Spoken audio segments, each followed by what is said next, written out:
लोकसभा चुनाव के दूसरे चरण में 11 राज्य और एक केंद्र शासित प्रदेश की 95 सीटों पर 68% से ज्यादा वोटिंग हुई है और इसी के साथ 2 चरणों में 186 लोकसभा सीटों पर मतदान का काम संपन्न हो गया।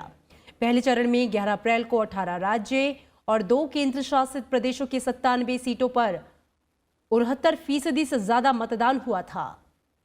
वरिष्ठ निर्वाचन उपायुक्त उमेश सिन्हा ने बताया कि 11 राज्यों और एक केंद्र शासित प्रदेश के 95 सीटों पर कल मतदान शांतिपूर्ण रहा।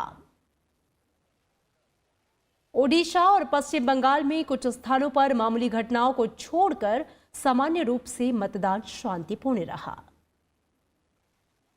दूसरे चरण के कुछ चुनाव में कुछ जगहों पर सामान्य और कुछ जगहों पर सामान्य से ज्यादा मतदान दर्ज किया गया। दूसरे दौर की 95 सीटों पर औसतन करीब 68% मतदान दर्ज किया गया। पुदुचेरी में और मणिपुर में सर्वाधिक 80% से ज्यादा मतदान हुआ। उसके बाद पश्चिम बंगाल का नंबर रहा, जहां करीब 76% लोगों ने अपने मताधिकार का इस्तेमाल किया।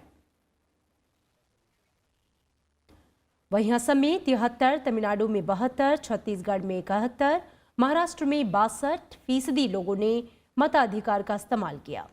उत्तर प्रदेश में पिछले लोकसभा चुनाव के दूसरे चरण की 8 सीटों पर 62% के करीब मतदान हुआ, जबकि जम्मू कश्मीर में 43, कर्नाटक में 67 और बिहार में 63% लोगों ने अपने मताधिकार का प्रयोग किया। ओडिशा में लोकसभा की 5 सीटों के साथ विधानसभा की 35 सीटों के लिए भी दूसरे चरण में वोट डाले गए और यहां पे 64% मतदान दर्ज किया गया।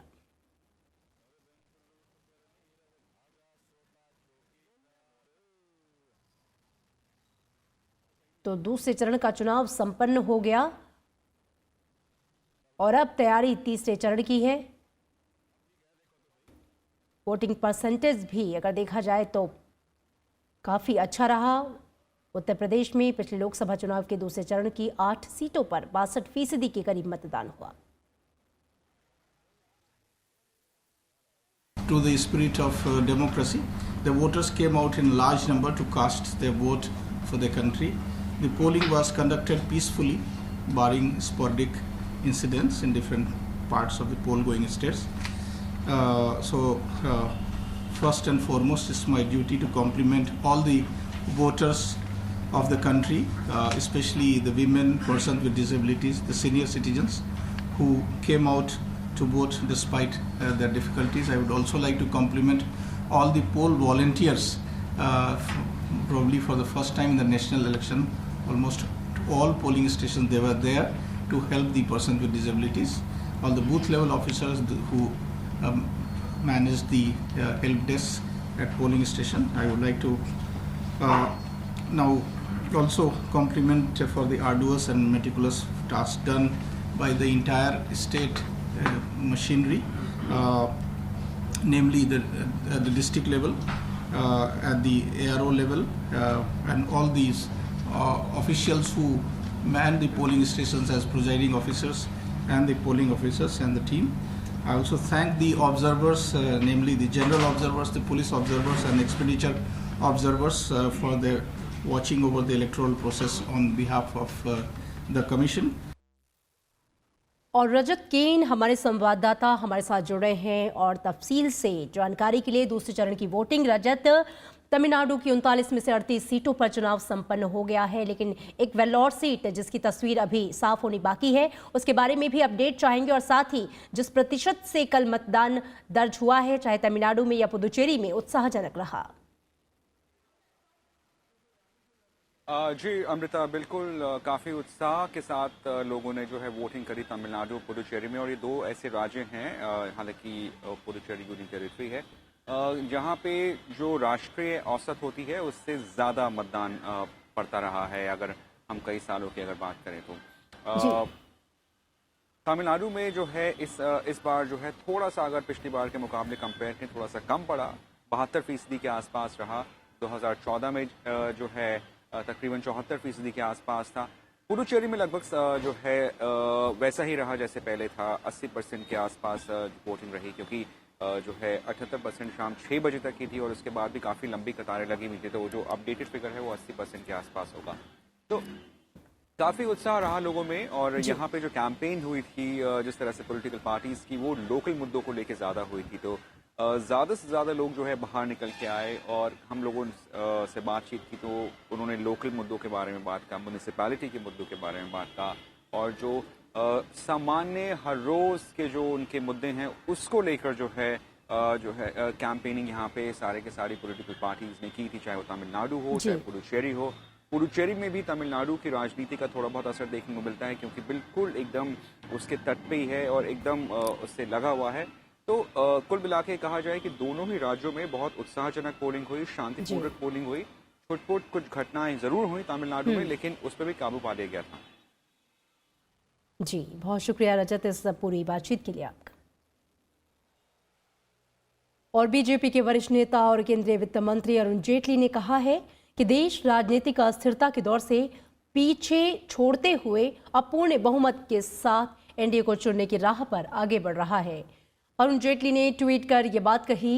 लोकसभा चुनाव के 2 चरणों के दौरान हुए मतदान को देखते हुए वित्त मंत्री अरुण जेटली ने कहा कि जनता प्रधानमंत्री नरेंद्र मोदी के पक्ष में जाती दिख रही है और इससे विपक्षी पार्टियों की नींद उड़ गई है क्योंकि मोदी सरकार के खिलाफ उन्होंने झूठ का जो प्रचार किया वो वोटरों को लुभा नहीं पाया। अरुण जेटली ने ट्वीट किया कि इस बार पूर्वोत्तर, पश्चिमी बंगाल और ओडिशा के नतीजे बेहद चौंकाने वाले होंगे। प्रधानमंत्री नरेंद्र मोदी आज दिल्ली के तालकटोरा स्टेडियम में होने जा रहे राष्ट्रीय व्यापारी धन्यवाद महासम्मेलन को संबोधित करेंगे। इस दौरान दिल्ली समेत देश भर की तमाम प्रमुख व्यापारिक संस्थाओं के हजारों प्रतिनिधि मौजूद रहेंगे जो लोकसभा चुनाव के लिए बीजेपी के संकल्प पत्र में व्यापारियों के कल्याण के लिए जो घोषणाएं की गई हैं उसके लिए प्रधानमंत्री नरेंद्र मोदी का आभार प्रकट करेंगे। प्रधानमंत्री नरेंद्र मोदी ने कल केरल के तिरुवनंतपुरम में रैली को संबोधित करते हुए कांग्रेस और वाम दलों पर निशाना साधा। कांग्रेस अध्यक्ष राहुल गांधी पर चुनावी हमला करते हुए उन्होंने कहा कि उनका केरल में वायनाड से लोकसभा चुनाव लड़ना दक्षिण भारत को किसी तरह का संदेश देना नहीं है बल्कि ये तुष्टीकरण की राजनीति का संदेश है।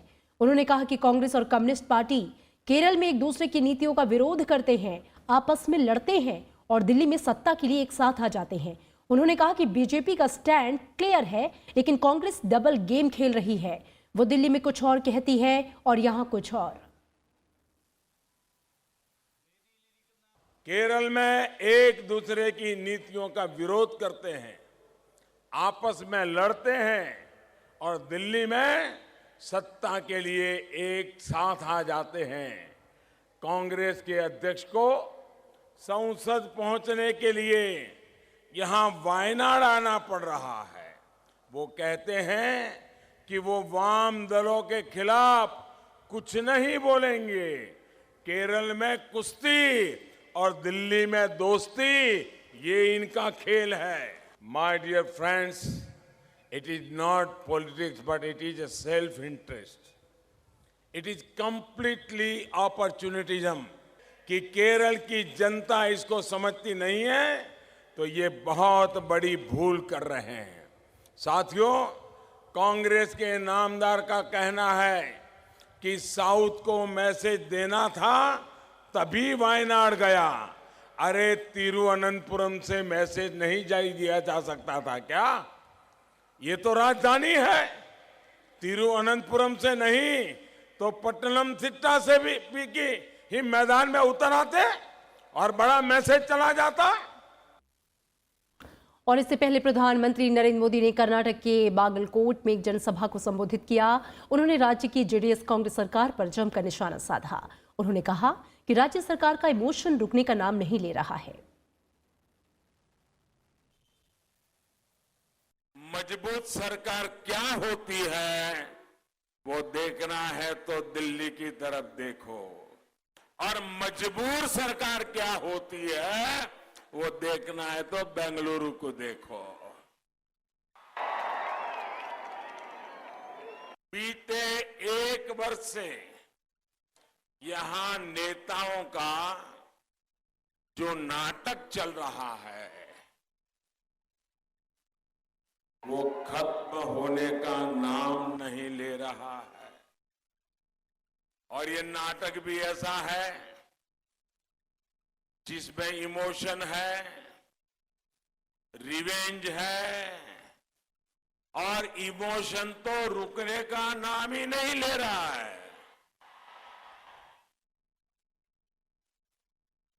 हर कुछ दिनों के बाद,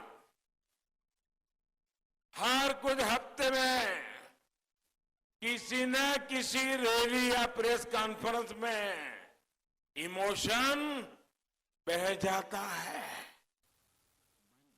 प्रधानमंत्री नरेंद्र मोदी ने गुजरात के अमरेली में चुनावी सभा को संबोधित किया। गुजरात में तीसरे चरण में सभी 26 सीटों पर 23 अप्रैल को मतदान होगा। તમે खुश, देश खुश, तो नाखुश कौन? दुखी कोण છે? ગુસ્સો કોને છે? પેટમાં કોના બળે છે? રડે છે કોણ? માથું કોણ કૂટે છે? ભાઈઓ બહેનો, તમને આ દેશની સેનામાં ભરોસો છે કે નહીં? એના પરાક્રમમાં ભરોસો છે કે નહીં? આ કોંગ્રેસ વાળા નથી। सभी राजनीतिक दल अब तीसरे चरण में होने वाले चुनाव के प्रचार में जुट गए हैं। बीजेपी अध्यक्ष अमित शाह आज गुजरात और महाराष्ट्र के दौरे पर रहेंगे। बीजेपी अध्यक्ष अमित शाह आज पहले गृह राज्य गुजरात के छोटा उदयपुर में एक जनसभा को संबोधित करेंगे। इसके बाद वे वलसाड के धर्मपुर में भी चुनाव प्रचार करेंगे। गुजरात के बाद अमित शाह महाराष्ट्र का दौरा करेंगे, जहां पे वे पुणे के बारामती में रैली को संबोधित करेंगे। कांग्रेस अध्यक्ष राहुल गांधी भी गुजरात के दौरे पर हैं। राहुल गांधी गुजरात में आज 3 रैलियों को संबोधित करेंगे। वे बारडोली, दाहोद, पाटण में रैलियां करेंगे। गुजरात में सभी 26 लोकसभा सीटों के लिए मतदान तीसरे चरण में 23 अप्रैल को होगा।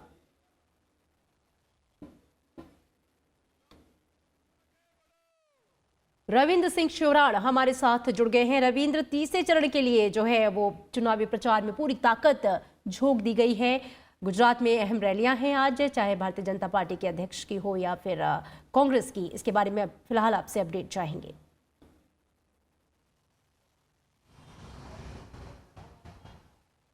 जी देखिए अमृता, गुजरात का जो चुनाव है उसको बेहद अहम माना जा रहा है। प्रधानमंत्री नरेंद्र मोदी और बीजेपी के राष्ट्रीय अध्यक्ष अमित शाह दोनों का ये गृह क्षेत्र है और लगातार रैलियां यहाँ पर की जा रही हैं। कल प्रधानमंत्री ने 2 रैलियां की थी, आज बीजेपी के राष्ट्रीय अध्यक्ष अमित शाह वलसाड़ और छोटा उदयपुर में रैलियां करने वाले हैं।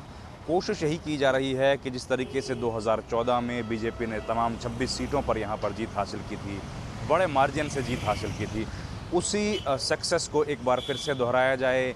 जो तमाम मुद्दे हैं पिछले लंबे अरसे से राज्य में जो बीजेपी की सरकार रही है, उसी सरकार की कामयाबियां, साथ ही साथ पिछले 5 साल में जो नरेंद्र मोदी की सरकार की केंद्र की कामयाबियां रही हैं, जो योजनाएं उन्होंने यहाँ पर लागू की हैं, उन तमाम चीज़ों को जनता के सामने बताकर यहाँ पर एक बार फिर से वोट की अपील की जा रही है।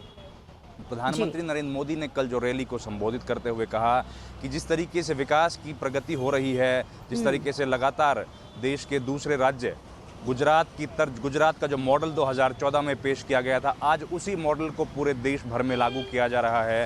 हर गरीब तबके के व्यक्ति को ऊपर उठाने की कोशिश की जा रही है। किसानों की जो समस्याएं थी उनको किस तरीके से वेलफेयर स्कीम के माध्यम से दूर करने की कोशिश की जा रही है। छोटे दुकानदार या बेरोजगार लोग थे, उनको किस तरीके से स्वरोजगार की तरफ बढ़ाया जा रहा है। ये तमाम बातों पर प्रधानमंत्री ने फोकस करते हुए अपनी रैली को संबोधित किया। जी, कल ही राहुल गांधी ने भी रैली को संबोधित किया। उन्होंने जो वर्तमान सरकार है उस पर इल्ज़ाम लगाया कि किस तरीके से ये सरकार उन वादों पर खरा नहीं उतर पा रही है जो 2014 में किए गए थे। लेकिन दोनों ही दलों के लिए बहुत महत्वपूर्ण है 2017 में जो कांग्रेस पार्टी ने एक कामयाबी हासिल की थी, करीब 75 सीटों पर यहाँ पर जीत जो है गुजरात में विधानसभा में हासिल की थी। उसके बाद कांग्रेस काफ़ी उत्साहित है और उनको लग रहा है कि इस विधानसभा चुनाव की जो कामयाबी उनको मिली थी वो 2019 के लोकसभा चुनाव में किसी तरीके से वो लोग बना पाएंगे। और इसलिए कांग्रेस पार्टी के तमाम लीडरशिप जो है वो अलग अलग क्षेत्रों में रैलियां कर रही है, बीजेपी सरकार की कमियों को उजागर करने की कोशिश कर रही है। उधर बीजेपी के बड़े नेता, तमाम दिग्गज, वो अपनी कामयाबियों को जनता के सामने बताकर एक बार फिर से 2019 में 2014 की जीत को बिल्कुल दोहराने के रविंद्र, प्रयास तो कर रहे तीसरे हैं। चरण में अमृता। गुजरात की सभी 26 लोकसभा सीटों पर चुनाव है और दिलचस्प यहाँ पर भी मुकाबला होने की उम्मीद है। सभी ने अपनी पूरी ताकत लगाई हुई है। शुक्रिया पूरी बातचीत के लिए। और इससे पहले कांग्रेस अध्यक्ष राहुल गांधी ने कल गुजरात के जूनागढ़ में चुनावी रैली को संबोधित किया। इस मौके पर उन्होंने कहा कि कांग्रेस सत्ता में आई तो किसानों के लिए अलग से बजट बनाया जाएगा। उन्होंने केंद्र सरकार की नीतियों की आलोचना की और कांग्रेस के लिए जनता से वोट मांगा। जैसे ही चुनाव जीतेंगे भाई और बहनों, 2 बजट बनेंगे। एक नेशनल बजट बनेगा, पार्लियामेंट हाउस में एक नेशनल बजट रखा जाएगा, और दूसरा किसानों का स्पेशल बजट बनेगा। हिंदुस्तान के हर एक किसान को साल के शुरुआत में ही बताएंगे, देखिए आपको इतना बीमा का पैसा मिलेगा, नुकसान होगा तो इतना फायदा मिलेगा, कॉम्पनसेशन आपको यह दिया जाएगा, एमएसपी आपकी इतनी बढ़ाई जाएगी, आपके जिले में इस प्रकार का फूड प्रोसेसिंग प्लांट लगेगा, स्टोरेज के लिए आपको यह फैसिलिटी दी जाएगी। पूरा का पूरा हम साल के शुरुआत में हिंदुस्तान के हर किसान को बता दें। बीजेपी अध्यक्ष अमित शाह ने कल छत्तीसगढ़ और महाराष्ट्र में जनसभा को संबोधित किया।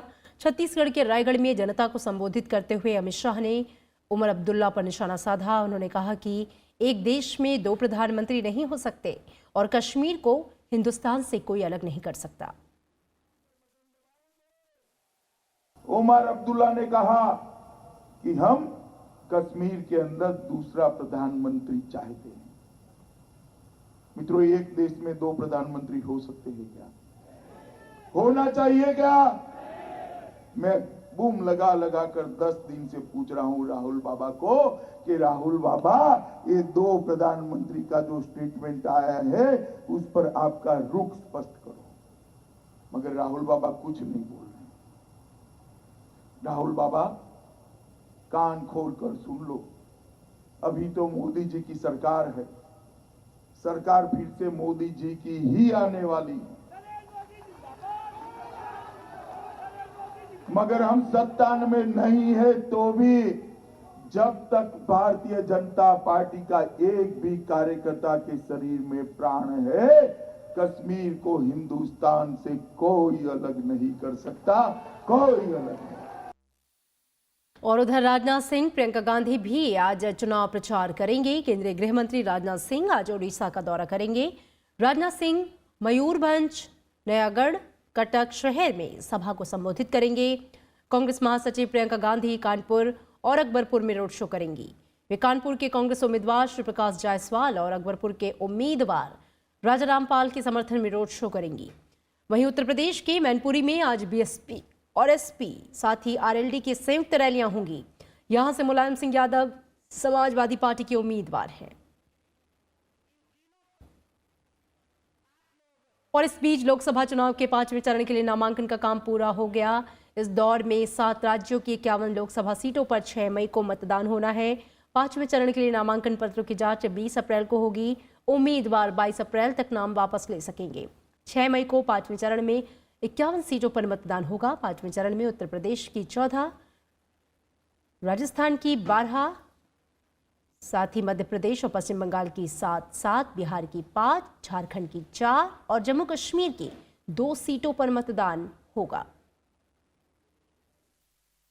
और इस दौर में जिन प्रमुख उम्मीदवारों पर सबकी नजर है उनमें रायबरेली से यूपी अध्यक्ष सोनिया गांधी, लखनऊ संसदीय लोकसभा सीट से केंद्रीय मंत्री और बीजेपी के वरिष्ठ नेता राजनाथ सिंह, अमेठी से कांग्रेस अध्यक्ष राहुल गांधी शामिल हैं। राहुल गांधी के खिलाफ अमेठी से स्मृति ईरानी बीजेपी की उम्मीदवार हैं, तो वहीं हजारीबाग लोकसभा सीट से केंद्रीय मंत्री जयंत सिन्हा और बिहार की मधेपुरा लोकसभा सीट से शरद यादव का नाम शामिल है। केंद्रीय मंत्री और बीजेपी उम्मीदवार मेनका गांधी ने कल सुल्तानपुर लोकसभा सीट से अपना नामांकन पत्र दाखिल कर दिया। नामांकन दाखिल करने से पहले मेनका गांधी ने रोड शो किया। मेनका गांधी का रोड शो शास्त्री नगर स्थित आवास से शुरू हुआ और शहर से होते हुए जिला कलेक्ट्रेट तक पहुंचा। सुल्तानपुर सीट पर छठे दौर में 12 मई को चुनाव होना है और 23 मई को नतीजों का ऐलान होगा।